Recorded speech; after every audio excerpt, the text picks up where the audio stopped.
Dans cette vidéo, on va voir la notion de limite finie.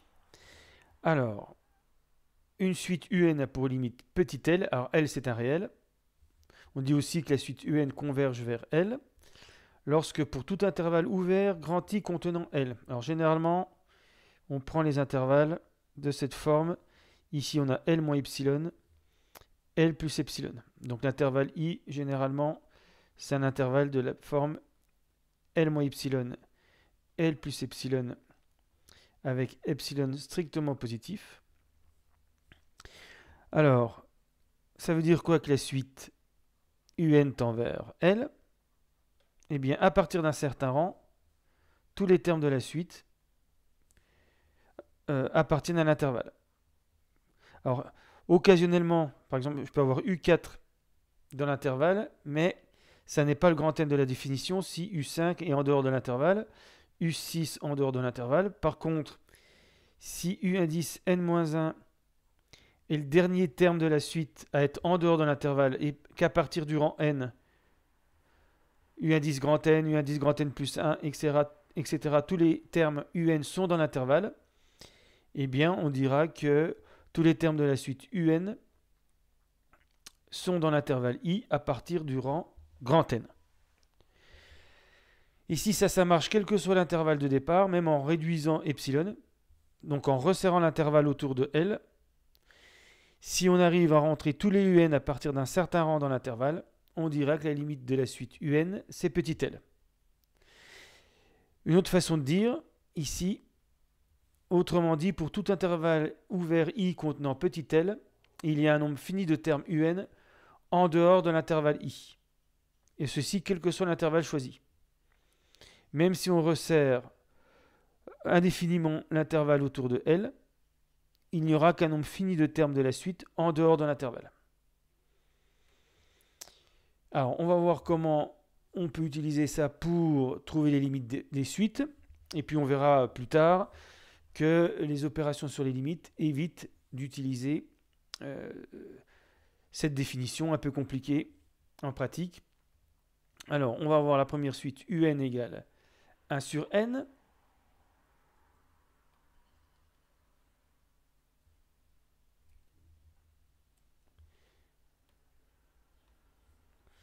Alors, on va calculer. Alors, c'est pour N positif, strictement. Donc, on a U1 égale 1, U2 égale 0,5,5, U10 1 dixième, U100 1 centième, 0,01. Donc, il semblerait que la suite UN tende vers 0. On va voir ce que ça donne avec la définition.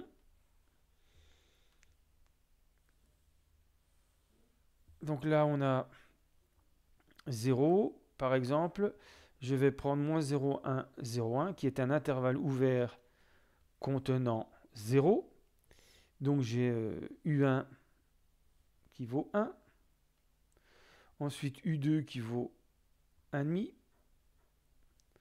etc. J'ai U10 qui vaut exactement 0,1. Et à partir du 11e terme, UN appartient à l'intervalle moins 0,1, 0,1 pour N plus grand que 11. Donc ça, c'est grand N si on veut. À partir du rang 11, tous les termes de la suite sont dans moins 0,1, 0,1.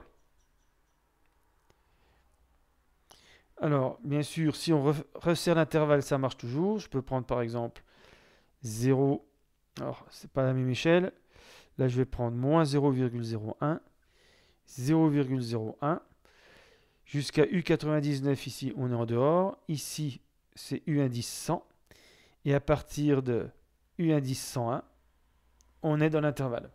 Donc ici, UN appartient à moins 0,01, 0,01 qui est un intervalle ouvert contenant 0, à partir de 101. Alors bien sûr, plus on rétrécit l'intervalle, plus il faut attendre longtemps avant que tous les UN soient dans l'intervalle.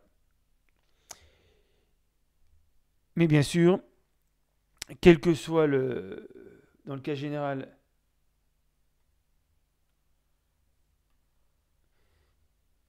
si on veut faire le cas général, pour justifier la limite, il suffit de prendre 0 moins epsilon. Ici, c'est 0 moins epsilon, 0 plus epsilon. Voilà. Et donc, il faut sans doute prendre ici n supérieur ou égal à 1 sur epsilon. Par exemple, 0,01, il fallait prendre 100. Alors, pour avoir un entier, on prend la partie entière et on ajoute 1 pour être tranquille. Et donc, ça, c'est grand N. Ici, on a U indice grand N. Et normalement, ici, on a U indice grand N moins 1. Et donc, quel que soit epsilon, on est dans l'intervalle moins epsilon plus epsilon, qui est un intervalle centré en 0, à partir de grand N égale partie entière de 1 sur epsilon plus 1. Bon, j'explique pas plus pour comment on trouve cette formule. Donc, par exemple, pour 100, pour dépasser, pour être en dessous de 0,01, si on fait 1 sur 0,01, ça fait 100. Partie entière de 100, c'est 100 plus 1, 101. Donc, c'est comme ça qu'on trouve, en fonction des epsilon, le rang à partir duquel tous les UN sont dans l'intervalle. Alors, comme on peut faire cette généralisation, on en déduit que limite, quand n tend vers plus l'infini de UN égale 0. Voilà. Bon, après, limite de 1 sur n égale 0, on la retient. C'est pas la peine de refaire à chaque fois ce travail. Et pour des suites plus compliquées, on verra qu'on a d'autres méthodes que de revenir à la définition de la limite d'une suite. Donc là, on dit aussi que la suite UN tend vers 0 ou bien converge et a pour limite 0.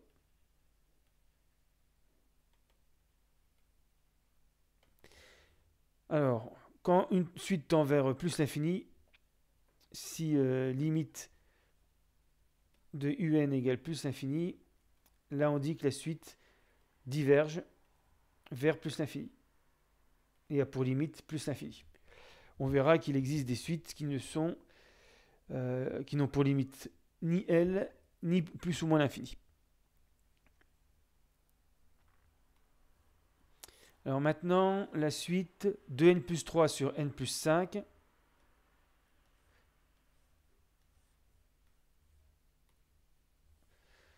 Donc Vn égale 2n plus 3 sur n plus 5.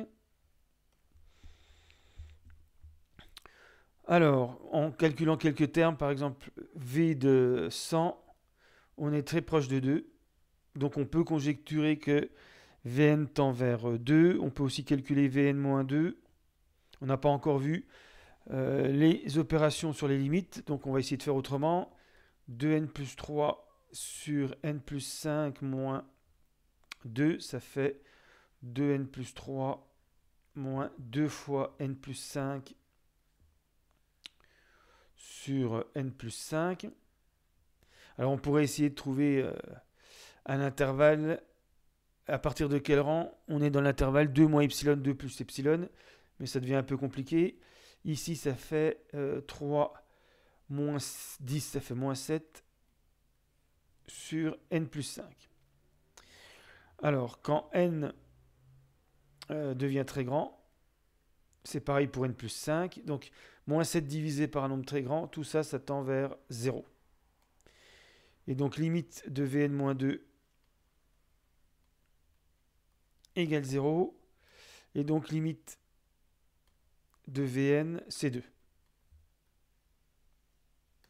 Voilà une manière de faire en utilisant un minimum de propriétés. Donc là, j'utilise quand même la propriété qui est limite quand n tend vers plus l'infini de un égale L, si et seulement si, limite quand n tend vers plus l'infini de un moins L égale 0. Et puis la dernière, c'était Wn égale moins 1 puissance n. Alors, c'est une suite intéressante parce qu'on a l'impression qu'il y a deux limites possibles. Alors, W0, c'est 1. W, donc ça c'est W0, W1 c'est moins 1. Et puis tous les termes de rang pair vont donner 1. Tous les termes de rang impair vont donner moins 1. Alors, est-ce que 1 est limite? Par exemple, si je prends 1 moins epsilon, 1 plus epsilon. Est-ce que tous les Vn peuvent être dans cet intervalle à partir d'un certain rang? Eh bien non, parce que il y a toujours une infinité de termes. C'est les termes de rang impair qui vont être en dehors de l'intervalle I ici. Tous les termes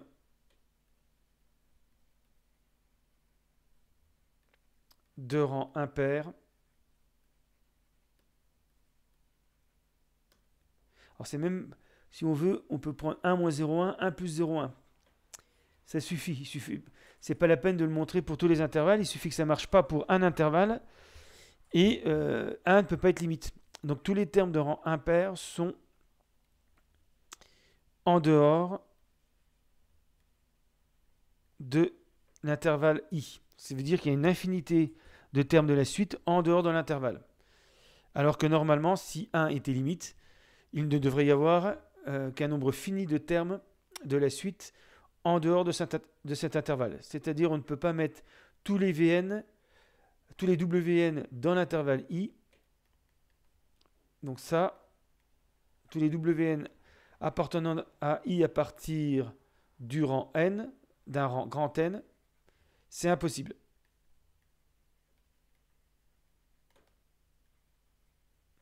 Parce que si on avait trouvé grand N, W grand N, s'il appartient à l'intervalle, ben le suivant, ça veut dire que grand N est de rang pair, le suivant, Wn plus 1, sera égal à moins 1. Donc il n'est pas dans l'intervalle. Et normalement, à partir du rang grand N, toute la suite, tous les termes de la suite devaient être dans cet intervalle. Et ça sera impossible. Donc il suffit que ça ne marche pas pour un intervalle. Donc ici, j'ai pris 0,9, 1,1. Comme ça devrait marcher pour tous les intervalles. Si ça ne marche pas pour un intervalle, c'est-à-dire si en dehors de cet intervalle, on a un nombre infini de termes, on a une infinité de termes de la suite Wn, ça suffit pour dire que mon 1 n'est pas limite de la suite. De même, moins 1, même raisonnement, n'est pas limite de la suite.